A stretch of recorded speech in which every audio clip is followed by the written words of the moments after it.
won't get my dogs again this time. You'll get you'll get something else this time. I think it'll be my calendar. Okay. Then let's see what we get here. Let's go over here. No, I won't go there. How about that one? It's the next one. That one. Okay.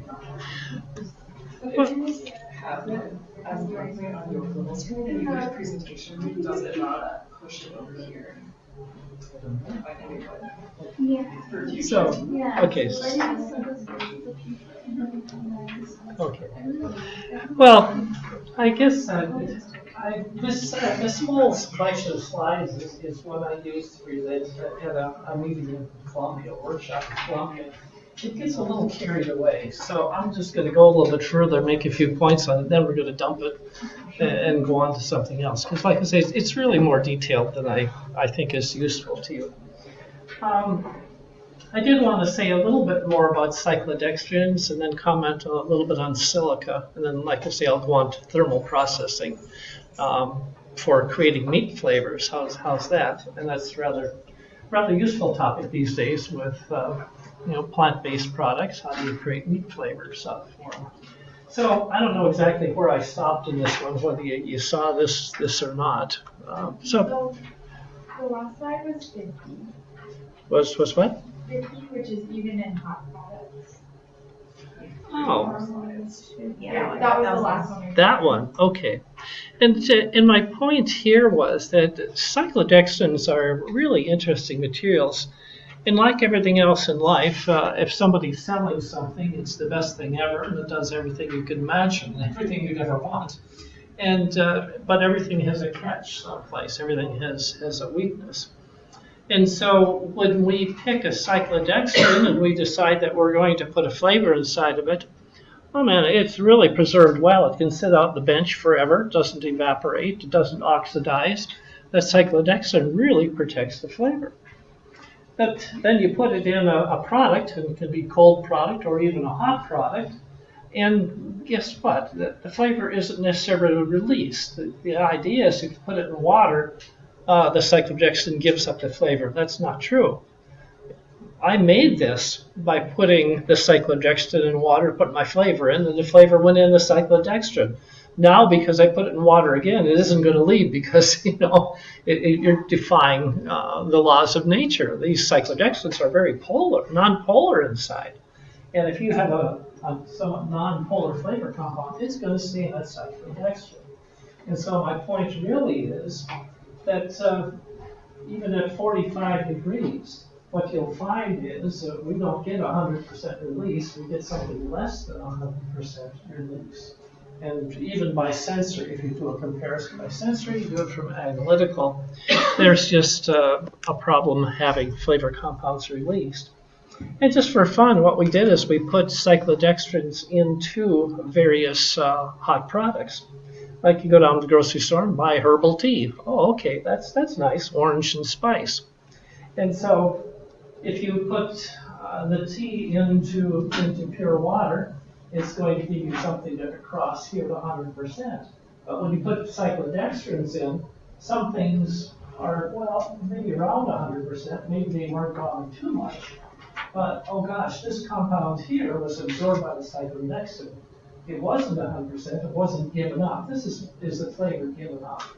And so the flavor compounds we're measuring were given up, but that one wasn't. If that happens to be a really important component to you, it doesn't taste like orange spice tea anymore. It didn't bother a lot of flavor compounds. They weren't absorbed by the cyclodextrin, but some of them are. And so it's going to change the character. There's... Yeah. Sorry, what's this, like, x-axis, or is this, like... What's the x-axis? The x-axis, I'm just not understanding this. What's going on? Yeah. Well, it's kind of demanding, but okay. I'm sorry, have fun with this. So each of these are a flavor compound. Okay. So they're a single flavor compound in this mint medley tea. So we do analysis by gas chromatography, and we can say measure how much of this particular flavor compound is given up. to the aqueous solution. And so then these are the three different cyclodextrins too. And so the one that we use most often is the beta cyclodextrin. That just really is the best protector of flavor. But if we put beta cyclodextrin in there, even at 0.1%, some of these flavor compounds go into the cyclodextrin. So you see each, this compound here, less than 50% is still left. It absorbed it, and it's not going to give it up.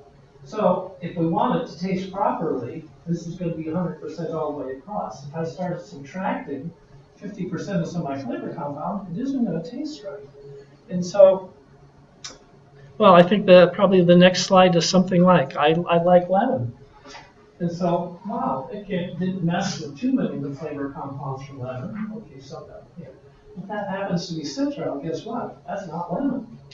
And so, again, I'm just saying that a person has to be careful when you start losing cyclodextrins, because they may or may not give up the compounds you put inside. You might have a beautiful flavor. You put a cyclodextrin, and it tastes like crap because it didn't give things up that it needed to. There's also the idea, which I didn't make a point out of, is that you're generally going to produce these by spray drying. It's an efficient way to do it. It's cost effective. Spray drying is a cheap process to develop powders, create powders. And so when you take cyclodextrin, like 30% cyclodextrin, you put it in water, you kind of get a pudding, put your flavor into it, mix it up, you can spray dry it. But the thing is that not everything fits inside that cyclodextrin. Some things aren't going to fit in there, and they're simply going to be trapped by the powder. Then they're not protected. They're going to oxidize, they're going to be lost. And so some things won't be protected, some things won't be given up for sensing. So my only comment about cyclodextrins is be careful when you use it. There's also another factor. If you put a cyclodextrin in your food, and it happens to like your emulsifier better than the flavor, it'll swap. It'll take your emulsifier out of your system, and it'll go inside the cyclodextrin, and your product will change physically. It'll separate. So I like them, but be careful with them. In terms of advantages, it's a low process cost, putting flavors in cyclodextrin. It's just like spray drying. You make an aqueous slurry of the cyclodextrin, add your flavor, you spray dry. So it's low process cost. Very stable. I've seen things 10 years old, more than 10 years old, orange oil that should have oxidized, 9.9 years before, and it's still as good as can be. If they're inside that cyclodextrin, they're protected from oxygen. There's a possibility of oxygen getting into that cyclodextrin. So they are very stable against oxidation. An advantage can be non-uniform component binding. Eugenol goes into the cyclodextrin 100%. Isoeugenol, 0%.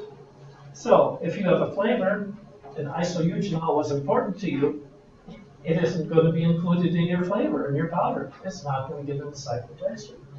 And so the idea that it's not, everything doesn't fit. If it doesn't fit, it doesn't get included. If it doesn't get included, your flavor flops. So you may be perfectly fine, or it may be a disaster. Again, it's part of that, try it with caution. Controlled release of an application, so. I'm not impressed with that one. Only process, this is what makes it for me. This is what makes it worthwhile. It's the only process that is a molecular process, and maybe I mentioned that already. But if I spray dry my flavor, I've got droplets of flavor. And if my flavor wants to react with itself, it can. Every droplet can react with the internal things that are in there. It doesn't protect the flavor from itself or from another flavor compound. If I use a cyclodextrin, every molecule is put inside of a cyclodextrin. And so there can be a reactive molecule next to it, but they're protected from each other. And so it's a way to protect some flavor molecules that you couldn't otherwise protect from each other.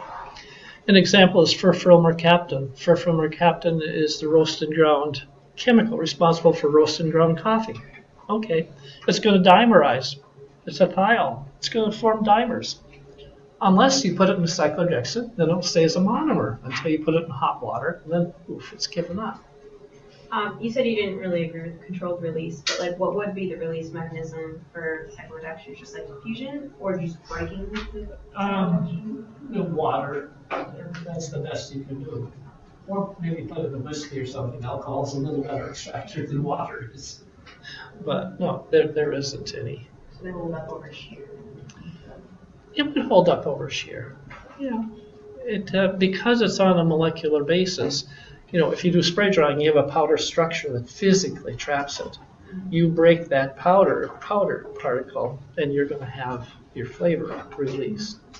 But in a cyclodextrin, it's on a molecular basis. You'd have to grind it to one molecule at a time in free before you'd have any problem with it. So it is somewhat controlled release. But it is, like I say, molecular process. Disadvantage is low flavor load, 9 to 15% flavor. That's not very good. I could get 20% by spray drying. I get 80% by coagulation. I can only get somewhere around 6 to 15%, really. Doesn't have much solubility in finished application, so you can put it in a beverage. It goes to the bottom of the beverage, gives up some of it, but there's a powder in the bottom. Shake well. If it doesn't give up the flavor, some stays inside the cyclodextrin, well, guess what? You got to use more flavor so you get the flavor to come out. So higher usage level. Non-component flavor binding, that's can be an advantage, can be a disadvantage. It is used actually to the bitter grapefruit juice. Grapefruit juice, the compound that's responsible for bitterness, happens to like that cyclodextrin, and it'll preferentially go in there and occupy that space. Well, that's good. But if what just went in there is what you wanted out, it's not so good. Cost is a problem. It'll never be as cheap as doing some starch hydrolysis that we use for spray drying. So cost is never going to get down to some competitive products.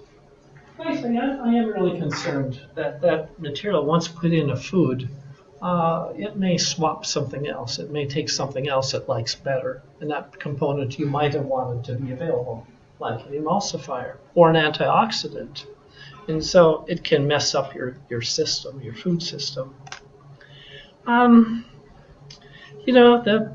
future cost, really, I look to it as really a specific use, a single use. If I can't stabilize furfural mercaptan, roast and ground coffee any other way, I'm going to use it. If I've got some compounds that oxidize quickly, I'm going to use it. But I'm going to use it for 1 or 2 or 3 components. I'm not going to use it for my major flavor. I'll use a cheap process to make my flavor. Then I'll use just enough cyclodextrin with these really labile things. I'll dry blend them into it that way. So I'll build my flavor with 2 processes. So again, the idea of what's advantage, what's performance, are there unexpected things. This is, I think, the last one that I want to go through out of this whole slide set. And that's adsorption and plating. We are going to go through some of these in lab, and we will honestly have lab sometime. I hope next week. How's that? But that gives us an opportunity to be done with this set also. But you can, and it is done, where you simply put flavors on the surface of some dry powder. And so you can use dextrose, also known, of course, as glucose, lactose, silicate, salt. And so you can actually put the flavor, just spread them on the surface.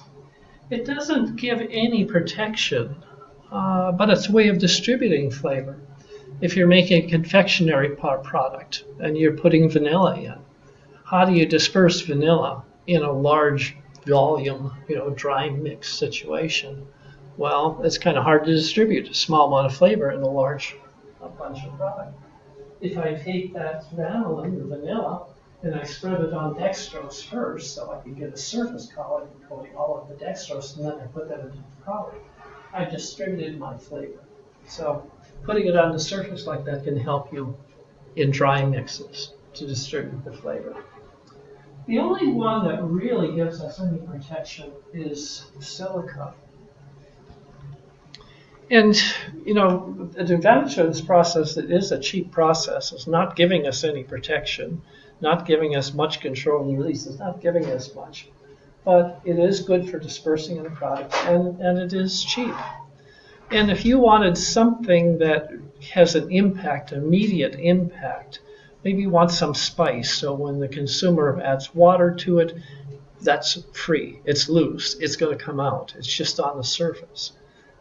It's good for that. That active component, you get an impact immediately because, like I say, it isn't really encapsulated. So from an impact standpoint, it is an advantage. But the disadvantage, you can't put much flavor on there. If you put 5% flavor on some carrier like sugar, salt, that's the top of the list. You're going to probably get 2 or 3%. Otherwise, it gets to be a sloppy mess. Right? You're just putting it on the surface. You're dumping in some flavor, mixing up some sugar with it.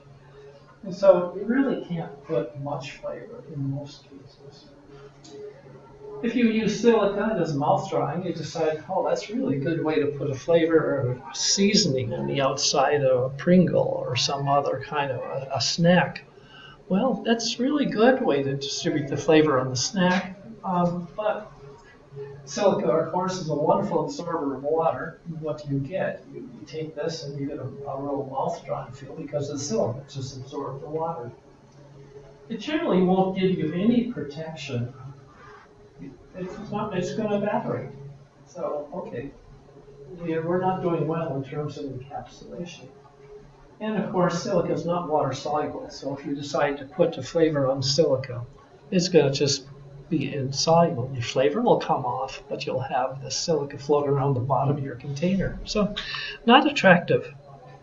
This was interesting because we put the orange oil on the surface of salt, dextrose, microbuds that were supposed to be particles that come in the pores and flavor go in the pores and protect it. We were kind of curious if there's any truth to that, so we give it a shot. But no, look at oxidation. Oxidation very quickly. We put our orange oil on top of salt, put on top of sugar, it was a little better. Okay, micropore buds maybe did give something better, but what are we talking about? 8 days? It's not a lot of shelf life. But what was interesting, we put it on silica, and it was protected. Silica has tremendous pores, internal pores, and they are of a size that flavor molecules go in those pores, and there isn't room for oxygen to add onto them. So silica is a very porous material, lots of internal surface area. It does a really good job of protecting flavor from oxidation especially. Now, I think I'll stop with this at this point because we got different ways to do silica. Let's not mess around with that. And let's just go ahead and go to the. Pardon me? There's like a lot more stuff. Oh, there's a whole bunch more slides. Just dump them. Yeah. No, like I say, it was a presentation I prepared for a workshop that was 2 days long, just on encapsulation. So we don't going to spend 2 days on encapsulation.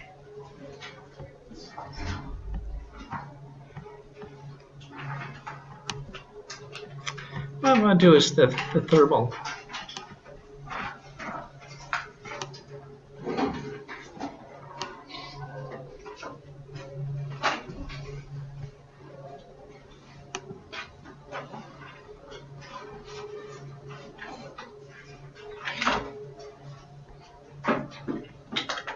Okay, I lost my mouse.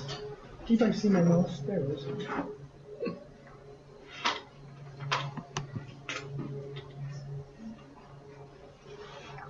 Okay.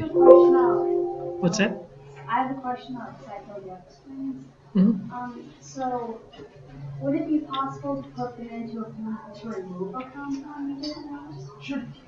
Then, But you'd have to count on it removing the compound you want and nothing else. And so that, according to laws of nature, that will never work. It will never absorb the compounds you want. That would be too good to be true. What about what you were saying with the Grapefruit, okay, that's one example. But that's the only example, probably. I'm a pessimist. I'm not a pessimist about research. I realize things can go wrong at will. I was gonna ask if there was any way to control it, but doesn't sound like it. No, there isn't. You could control it by molecular weight, by particle size. So like I said, it has to fit in there. But, if one molecule fit in, another molecule that's the same size or smaller, so it's not selected in any way. It's used, interestingly, in the pharmaceutical field because you can make derivatives, more soluble derivatives of it. And you can take pharmaceuticals that are not very soluble in water, and you can put them in a cyclodextrin, and they will then be inside cyclodextrin, and the cyclodextrin is water soluble. So you can take drugs that are not water soluble, make them water soluble so they can be taken orally, and they'll pass through the system in that way, protected. So pharmaceuticals, you can do some nice things with them, but really limited for Do you foods know and if there's flavors. any research into trying to use them to clean up oil spills at all? I haven't seen that. Um, I'm trying to think what would happen to it. Yeah. The oil may be a good sized molecule, or a bad good sized molecule. I think they use other adsorbents for that. Okay. I'll think about that one. Okay, we're going to go on. So basically, we're going to work with how we produce primarily meat-like flavors without meat. There is a company, down off, just off Snelling, 5-Star. It was a flavor company, and they roasted meats and extracted the meats and sold the flavoring. So it was the extracted meat flavor from meats. I'm not sure what they did with the meat after they extracted it, and it doesn't sound like a very economical process to me. You think of what the product price of meat is. I want a nice filet mignon sauce. Well, let me take the filet mignon, extract the flavor, cook it, extract the flavor, and toss the meat. No. So there has to be more economical ways, and there are. People have really developed, let's say, different ways to do this. And it is really a combination of art and science is how these things have developed. And we'll go through it and kind of from a historical standpoint to some extent. Initially, the meat extenders, and they called them extenders at that point, was simply adding something to meat that would make it a little more flavorful, maybe go a little bit further. And so, of course, spice blends. We associate certain spices with certain meats in certain cultures. Sage tends to go with pork. Pepper or whatever may go with beef. And so one way was, okay, let's put a spice blend with it, and you'll use less meat. Okay. At one time also, meat essences, corned beef. Corned beef is a canned beef product, and so you would have some water extract left over after you cook the corned beef. Well, you can concentrate that extract, and you can make a meat essence or a meat extract out of it, and that's sold. But that's a very limited process. There's not a lot of corned beef produced. So, okay. So these were kind of the original ways. We still will find meat being used in some products today only for a labeling purpose. If you're making a meat flavor and it says meat on the package as an ingredient, you kind of smile, so that must be good. But it may be something that's left over from, some other processing operation. And so the idea is that this is, as I said, a combination of a scientific approach and a trial and error. And we'll do a lot of trial and error. We have done a lot of trial and error. And so the scientific standpoint, let's go after it from the science standpoint. Well, we know a typical meat flavor comes to us from heating, right? Raw meat, cooked meat, they taste really different. What's the difference? They were heated. Okay. So it kind of says Heating, that's a good process. What do we think about when we think about heating? We think of a Maillard reaction. That's the most common by far that occurs in foods. So again, science might say, okay, let's think about the Maillard reaction and what's involved in the Maillard reaction. Also, maybe we can kind of understand what makes it taste like it does, meat, so we can actually do some analysis of meat flavor, do some gas chromatography, mass spectrometry. Gosh, we find out that, and the sniffing at the end, if you haven't come down to the lab sometime, John Fish and Katie and Yarrow, and you can sit and smell. They sit at the end of the gas chromatograph, and they smell whatever comes off the gas chromatograph. You want to know this what you just isolated from pea flour or from enzyme modified cheeses or whatever. Are they important? The gas chromatograph is going to draw you a line. The mass spectrometer will give you a spectrum. But who really gives her it? What really does matter? What it smells like. And so we do a great deal of that. And by doing that kind of thing, smelling meat extracts, we find that component that doesn't smell like meat, very relevant. Oh, that one smells like meat. What is it?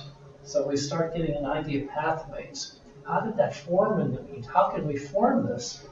Not with meat, but with some kind of a model system, a reaction system. So using science, it says, okay, probably a Maillard reaction. What's important to me? What do we need to form? Sulfur compounds. Where do sulfur compounds come in meat?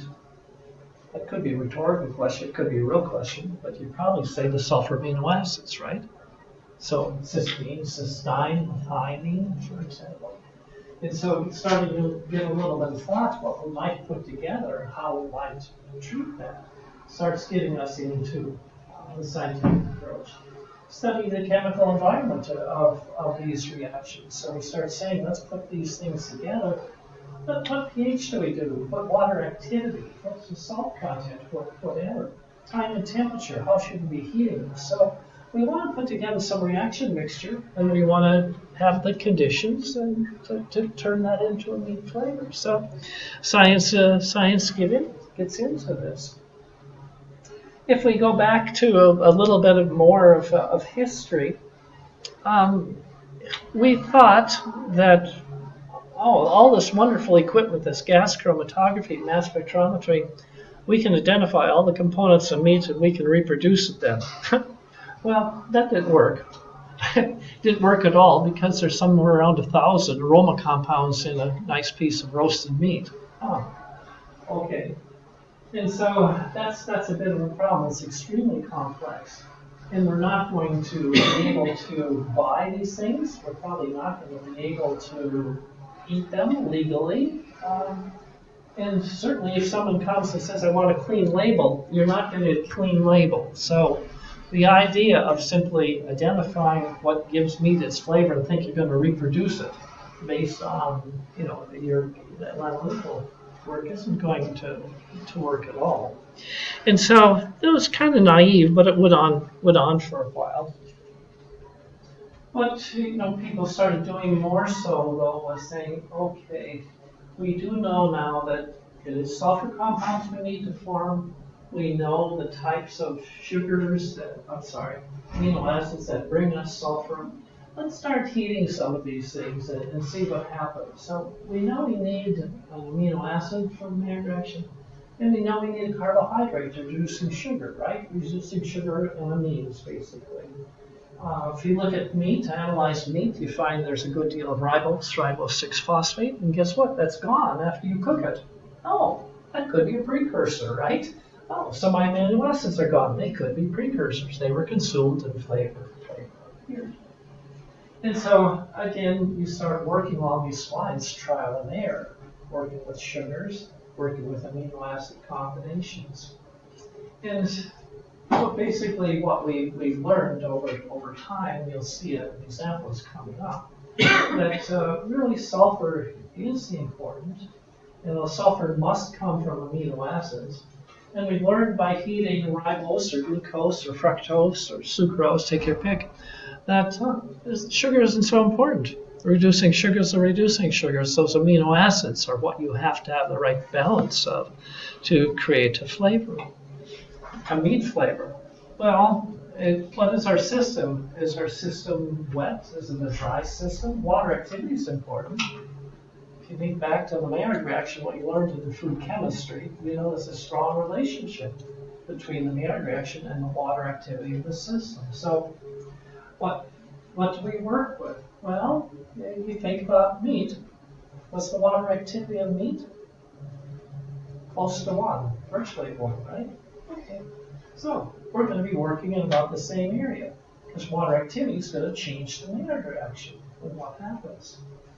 Well, what pH? Well, again, it would make fairly good sense if we looked at meat and said, well, meat's a pH of 5.3 to 5.5, and guess what? We heat these things at that pH, it provides meat. So, okay, we take our pot and we adjust it to pH 5.3 or 5.5. So get our right amino acids, our right sugar put together, have it fairly on the moist side, close to 1, get our pH correct, and we start saying, hey, that's pretty good. We got a potential here. Let's heat it. And there's some other things that come into play because if you do this kind of work, we do, you find out it's meat-like. Okay, there's a foundational meat character to that. But how do I get it to taste like lamb? How do I get it to taste like pork or beef or chicken? Well, that's where the fat comes in. The fat in the meat comes in. Because what you'll get is you get your species character from the fat that's on that animal. So pretty much the muscle's the same between animals, but the fat is really different. So if we have our nice system here, and we throw a little bit of lamb fat in there, guess what? It's going to take on a lamb character. Well, chicken fat's going to take on a chicken character. And so we start again working with these ingredients on trial and error to see what we come out with. I spent almost a year looking at thiamine and thiamine degradation because it's really a weird compound in the sense that if you heat thiamine under the right conditions, you get meat all by itself. But it's a vitamin, and that has certain label requirements and legal requirements putting vitamins in foods.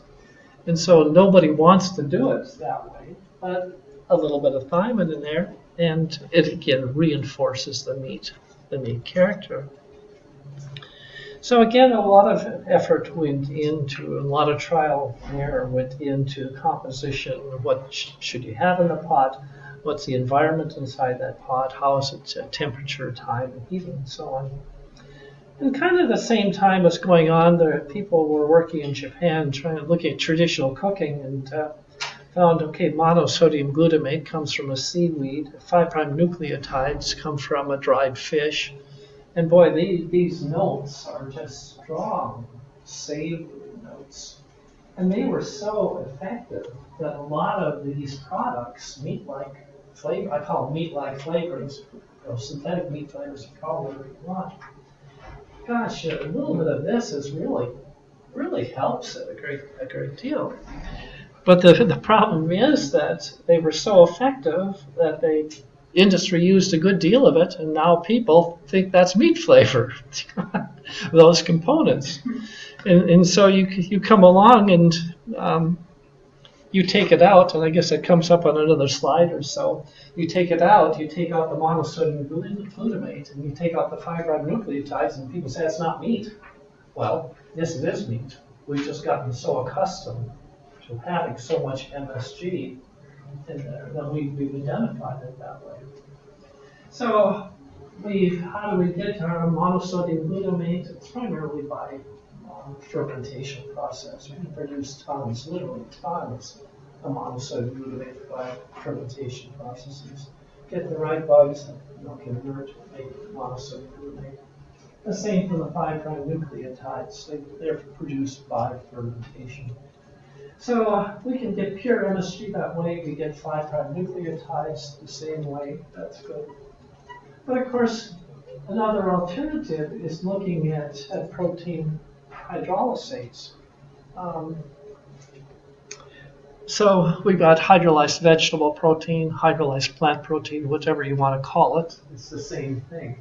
So take a protein, put a little 6-normal HCl in there, heat the heck out of it. Guess what? You break that down. You break that protein down into shorter peptides and so on. And so monosodium glutamate, you take wheat, right? What's the glutamic acid content of wheat? It's really pretty high. And so if you break down that protein, you've got glutamate. And for some strange reason, you can go ahead and use 6-normal HCl and break down protein and call it natural. You use a 10th normal HCl to break down starch, and it's unnatural. Now, tell me about that one, illegal. 6 normal is natural in boiling, right? 10th normal, we can drink that. Well, maybe. Anyway, so it's interesting that HVP or autolyzed yeast both have been big components of these products historically. Today, nobody likes to have HVP, high-blast vegetable proteins. They don't like to have monosodium glutamate. There's something called the Chinese restaurant syndrome, that people get a little flush, a little reddition, whatever, from having too much monosodium glutamate. I notice when I go to a Chinese restaurant, I oftentimes come out flushed and red too. I think that's the plum wine that I usually consume with it. I don't think it's got anything to do with monosodium glutamate. That used to be very common. I don't think plum wine is served as much. I know 30 years ago it used to be. Then I know that's what made me bread. Anyway, but so there's an issue today with using HVPs and having glutamic acid. It's frowned upon. Like I say, you take it out and people don't like it. So that's always a problem. It's what makes the flavor. And of course, HVP, it never hit the fan here, but in Europe primarily, people were concerned about HVP because that high level of acid formed monochloropropionol, dichloropropionol in the hydrolysis product, which is a carcinogen. And so in Europe, and I don't know how many other parts of the world, they don't really like to see these hydrolyzed vegetable proteins because of the carcinogens that are formed. Once they learned about them, they've really been after minimizing. So minimizing the acid, minimizing the heat treatment, trying to optimize the flavor formation and minimize these components. But it's an interesting one. If you cook and you oftentimes use a tablespoon of tomato paste in your recipe, or you wonder why that Parmesan cheese, that grated Parmesan cheese, a few teaspoons of that on top of your pasta is really good. What's that? That's monosodium glutamate. Both, tomato paste and Parmesan cheese are wonderful, rich sources of MSG. So, anyway, that's always interesting to me. We don't want it, but we put it on. In a different form, and then it's okay. So let's make some meat flavors, and let's make them vegetarian if we can.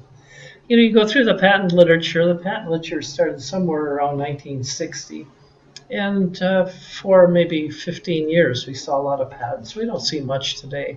Things are protected by confidentiality. Trade secrets rather than patents. When you patent something, you disclose it. Then people work around finding ways to get around your patent. If you work with trade secrets, then your problem is, of course, losing an employee. That employee takes the secret with them. So there's a lot of work that was done with patents. Like I say, most of them are fairly old at this point. So you did learn a lot at one point from patents. And so the idea of what is processed flavor, what is a primarily meat-like flavor is an example. We get our processed flavor, and that comes about, as I said. You take some amino acids and make some good selections there, particularly cysteine, and I think I'll mention that later on. Put in some sugar, put in various components. You're going to get something that's meat-like. You put in a little bit of fat in there, we get something that's meat-like with a character of the species. And when you get this product as a dry product, then you may add monosodium glutamate, yeast extracts, HVP, colorants, emulsifiers, and whatever else. And then in the end, you might go ahead and do what we call top noting. And so you've done your best by magic, chemical reaction, all natural. Then it comes down to looking at pea volatiles, what is it really that makes that a fried chicken? You know, it's 1 or 2 lentils, maybe a little bit of them parts per million. Now that takes this and it makes it exactly what you're, well, almost exactly what you're looking for. Is there a way to get those character meats, like flavors not from those fats, that are like more, like if you didn't want to use any like animal extract? You know, things have evolved to that point. Initially, you know, you used the fat because you didn't know for sure what was happening and how it was happening. But at this point, you know, people have done a pretty good job of it. They said, okay, here's what the fat reacts. You know, just like when you start over for the process flavor. This is what we need. These are the conditions for it, time, temperature, now we can produce it. So they're doing a marvelous job with it. That really impresses me. But, you know, these key volatiles, this means it's a natural artificial flavor because generally we can't get these top notes in a natural form. They're really hard to manage. And so many of these really only logically are come out from synthetic chemicals. So natural, artificial, that's the label that goes on the products. So let's go ahead and look at kind of the Maillard reaction. So look at what goes on here. So get a little more appreciation for that pot that you're cooking and boiling up to make it turn into magic meat. And this is, I think, maybe I've already said this, so I'll say it again. You've gone through food chemistry and you've studied the Maillard reaction, and you should have had a fair amount of information about what reacts, what controls the rate of that reaction, what goes into Maillard products, and so on. And if you look at that reaction, it certainly is a complex reaction. There's somewhere over 2,000 aroma chemicals that we've identified that come from the Maillard reaction. You know, how do you get just the right ones? It's dynamic. You know that if you have a beef flavor and you heat it, it doesn't get more beef. You know, it changes. So if you might have the flavor under certain conditions and do a little bit more of it, okay, now it's no longer what you had. It's a dynamic system. I make a comment that flavor is a time and space. It's the right combination of all of these chemicals, and do it a little bit more of that way, this way, that balance is destroyed. So it's a dynamic, it's a place. Poor control. Generally, the people that are doing this don't have anything to monitor. They can't monitor color because color isn't flavor. You know, what do they monitor? It's hard. Every chem engineer wants some way to monitor this process so we can turn exactly the same thing. And it's a real problem to the industry. Poorly understood. A lot of art, we could probably say some science. And Maillard is only part of it. It is a big part of it. It is part of the story. So there are other things that happen in the way. So it certainly is a challenge.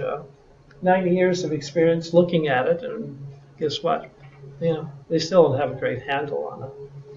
So this is my view of the Maillard reaction. I don't know if that's the one that you usually see. If you go through this process, you start up here with your reducing sugars, alpha amino acids, you go down to your amyloid intermediates. Then probably this is a little different, but it starts off here.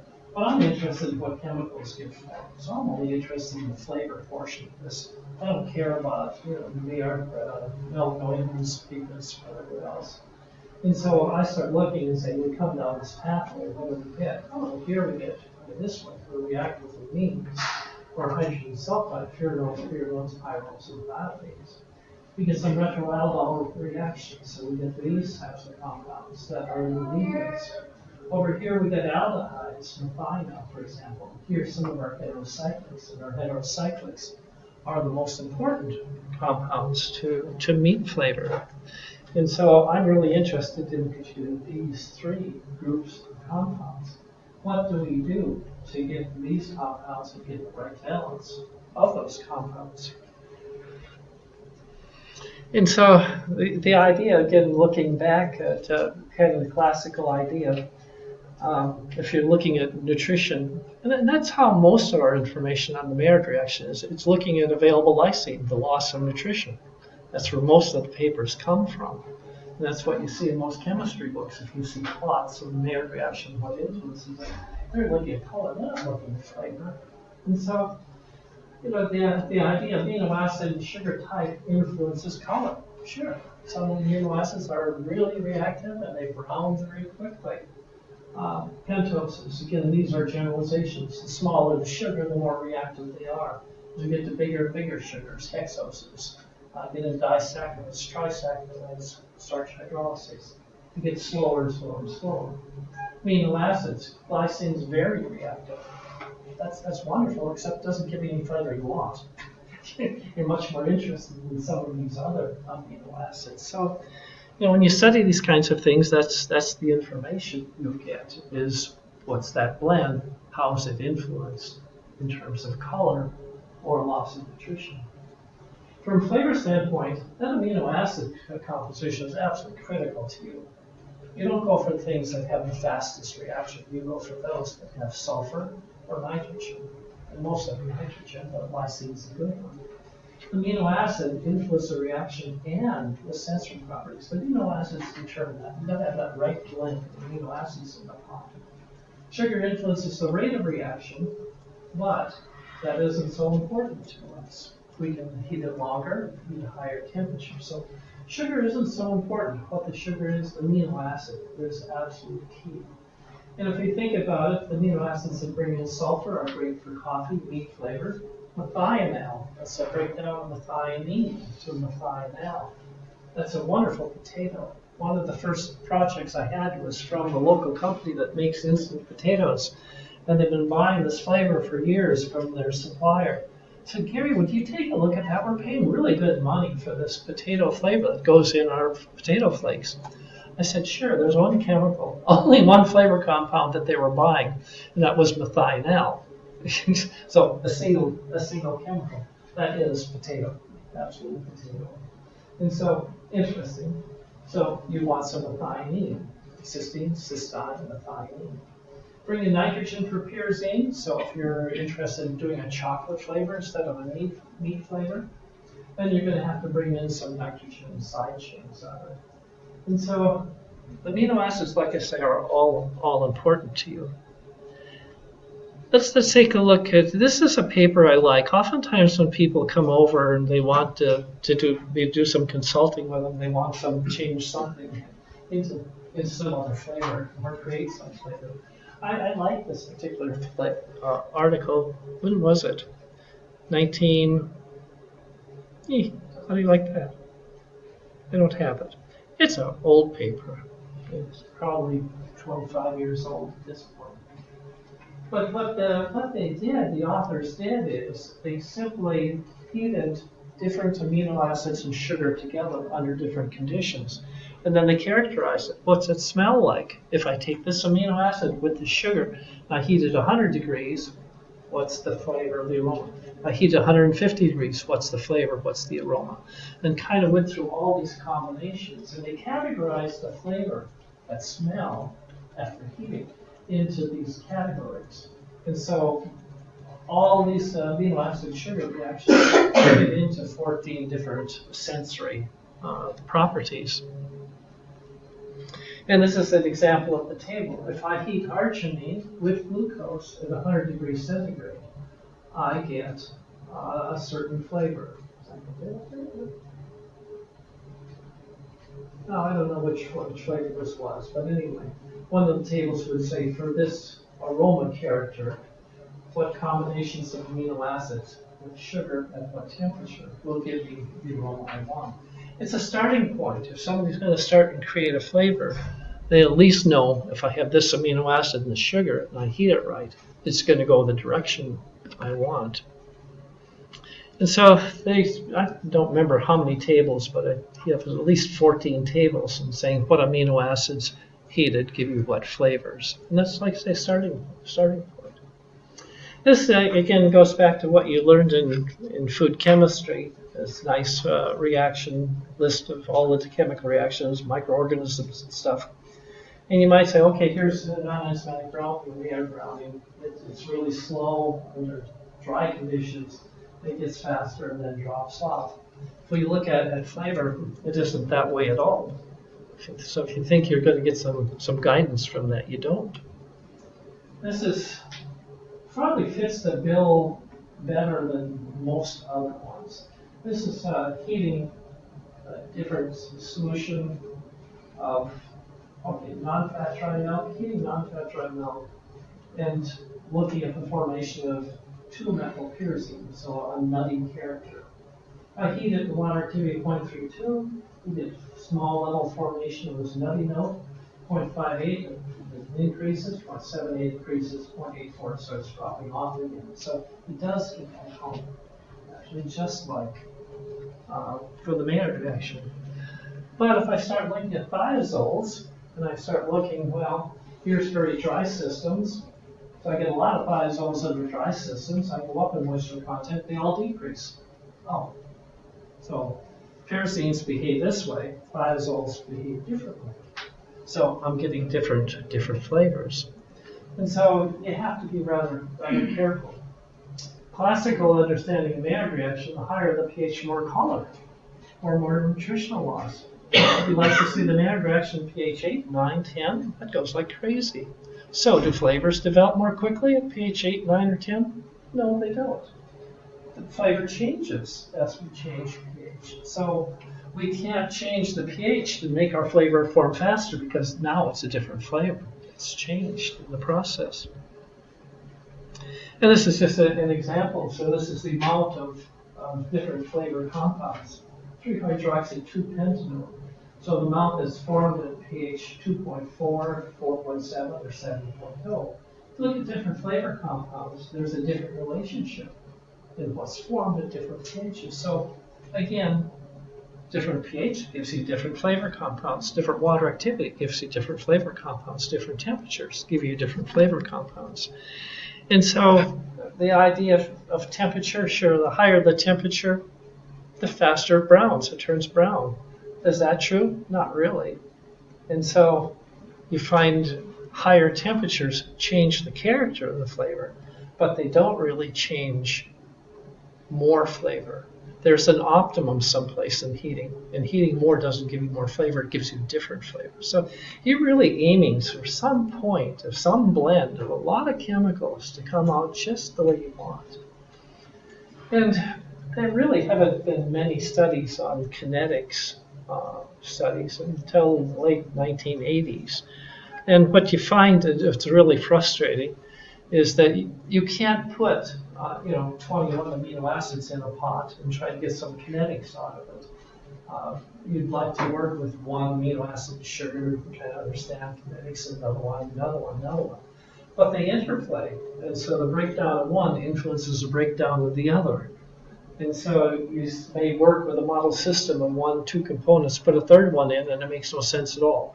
It behaves totally different. So I'm not giving you too much hope in terms of science here.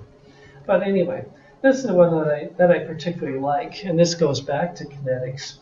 If we were going to plot formation or reaction rate of chemicals as a function of heating and temperature, we find that some compounds, some classes of compounds, really have a very little slope to this line. The higher the temperature, the rate of formation goes up some, it doesn't go up much.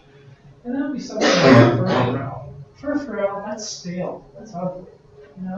Low temperatures, it's still going pretty well. High temperature, it doesn't increase that much. So when you look at the Maillard reaction, what happens in storage, things like this tend to predominate off flavor notes. Or if we start saying, okay, let's start heating at a higher temperature instead of being at ambient, let's go ahead and maybe 400 degrees centigrade. Well, now this class of compounds, pyrazines, their kinetics are much stronger slope. So now this is going to tend to dominate over the furfural. So the stale note tends to be there, but it's really minor. Now this is dominating. And then if I go ahead and say, let's do 150, then something like furfurandiol is really temperature sensitive. So 150, what dominates the perfect capture. So it's interesting that as you go up in temperature, you don't get more of a flavor, you get a different flavor. If you want to get a stewed meat flavor, guess what? You heat it 100 degrees in water, you stew it. Your reaction pot of all your chemicals all together, okay. Because you're going to have to keep it around 100 degrees. If you want to speed it up and go at higher temperatures, it's not going to be stewed anymore. Now it's going to be a roasted flavor. So it's good and bad, but you run into some interesting challenges. Low temperatures, the Maillard reaction in foods tends to stay on gooey notes. Water temperatures, boiled, cooked, stewed notes. High temperatures, roasted. So if you want to create a roasted flavor from this pot, you darn well better use a high temperature, because you won't get it by heating it longer. You can't heat it longer at low temperature. You must have a high temperature to make the reaction kinetics go in the right order. And this is where we could stop, I suppose, after this one. And so this is the idea of roasting of coffee. And so this particular researchers went ahead and they roasted coffee beans from 7 minutes to 12 minutes and then stopped and monitored the formation of each of these chemicals at each of these times. And if you kind of look at 8 minutes of roasting, a little bit of this, a little bit of that, none of that. I got some of that, I got some of that, I got more of that. And you kind of look, what would your blend of these be at 8 minutes? And does that blend change at 10 minutes? Sure. This one tends to max out, 5-microperipheral. And so if you would stop every minute, you don't get a gradual increase in all of them. You get some that are formed very quickly, and then they tend to drop off. So in my opinion, flavor is a point in time. So roasting longer doesn't make it taste more moderately roasted. It changes. It's a different flavor. So it's really a challenging area to come up with these blends and chemicals. We'll go ahead and finish this up next time because I want to do a little bit on chocolate too. So we'll do a little bit of chocolate and see if there's anything else. But we'll pause this here. Have a good evening.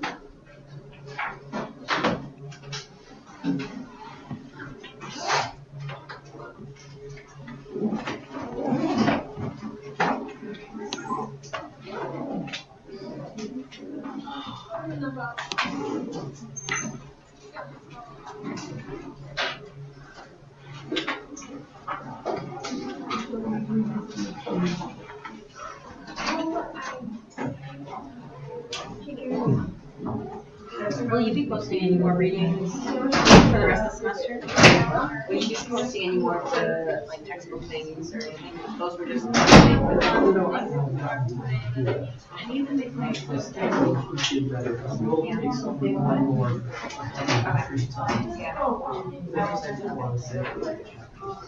Yeah, some of the chapters that you posted are like flavors, but as we go past it.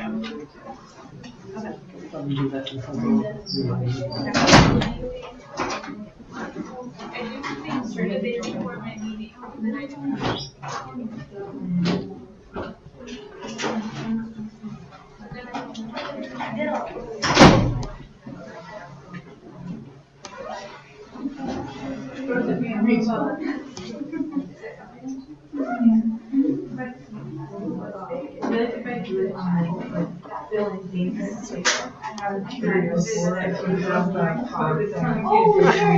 yeah, help me. I'm just curious if you have it. Okay, well I got rid of that. If you pull it back to your screen. Okay. So that it's full screen here. Yeah, there was anything. And if you hit the presentation mode, so if you go here, see how it does it. You have to drag it over. And then you can see what your next slide is. And so this is what's getting recorded. Okay. Yeah, so you don't have to drag it. But The then computer and I don't have to find this little thing over someplace. Over here. Okay, you made my life easier. Now, how do I get out of this and stop the whole thing? Just hit, Up here? yeah. Okay, then I'll find them. Thank you.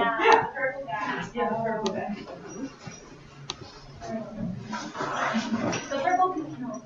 No, that's not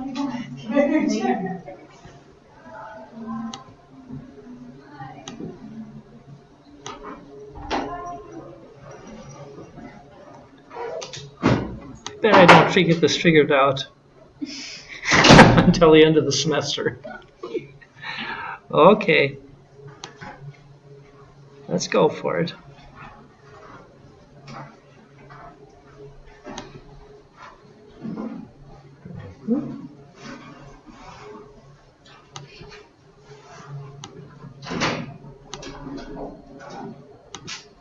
Gary, I want to ask something about the microfluidics machine Sure. we have. So I'm learning about microfluidics now in a biochemistry class. It's a bioanalytical chemistry. Okay, by microfluidics, you're talking not about, see, there's microfluidics as a machine Yeah. and as a process, and they're totally different. So I am actually learning about how to fabricate the microfluidics chips, and also the principle of how it's working. Yeah. Like how the emulsions are made and droplets are made. Sure. I just want to know, like, do you know, like, what material is it fabricated of, like, with glass or, like, any other? You know, we have a system here. Yeah, I'm thinking of doing something in microfluidics because, like, the principle of how it was working was really nice. It was, like, small and micro, and he was talking about the junctions and in dextrins, how can it be done? Yeah. But the thing is, it's a bioanalytical, so he talks in respect to like doing PCR, like with DNA and stuff. So I was asking him about how can I make like emulsions and the flow like faster, and how to make it using the junctions and electrodes and all those stuff. But yeah, I just wanted to know what material is it made of or something. Yeah, and I don't know. Now, I expect somewhere they would tell us, or we can inquire from the manufacturer. Okay. They would help us. And I just learned, actually, that there's been some real innovations in this to the point where you can You, Kumar, about like the scaling up of that microfluidics because it's really small and I didn't get an idea of what to do yet, but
Well, that's right. That's what you're supposed to do, is right?